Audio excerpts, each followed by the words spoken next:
ఈ రోజు హెల్తీ అయిన క్యారెట్ కేక్ రెసిపీ అనేది ఎలా తయారు చేయాలో చూసేద్దాం. సో చాలా సింపుల్గా అండ్ సింపుల్ టిప్స్ అండ్ మన ఇంట్లో ఉన్న తక్కువ ఐటమ్స్తోని చాలా సింపుల్గా కేక్ అనేది రెడీ అయిపోతుంది అనమాట. చాలా టేస్టీగా ఉంటుంది. అండ్ మీరు ఎప్పుడు కూడా ట్రై చేయకపోతే ఈసారి ట్రై చేసేయండి. మీ పిల్లలు అయితే ఇంకా చాలా హ్యాపీగా ఫీల్ అవుతారనమాట. ఇంగ్రీడియంట్స్ అన్నీ కూడాను నేను స్క్రీన్ మీద వీడియో లాస్ట్ అయితే మెన్షన్ చేస్తాను. సో చూసేయండి, ఓకేనా.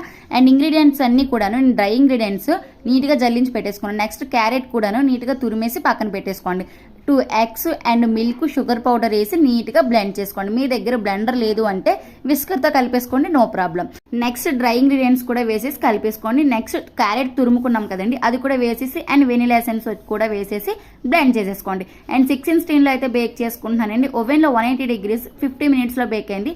ఒకవేళ స్టవ్ మీద చేసిన వాళ్ళు అయితే ప్రీహీట్ చేసేసి 50 minutes దాకా కేక్ మిక్స్ పెట్టేసిన తర్వాత 50 minutes తర్వాత చూడండి. సో మనకి హెల్తీ అయిన క్యారెట్ కేక్ అనేది రెడీ. ఇదనమాట ఈరోజు వీడియో. మళ్ళీ నెక్స్ట్ లో కలుద్దాం. బాయ్.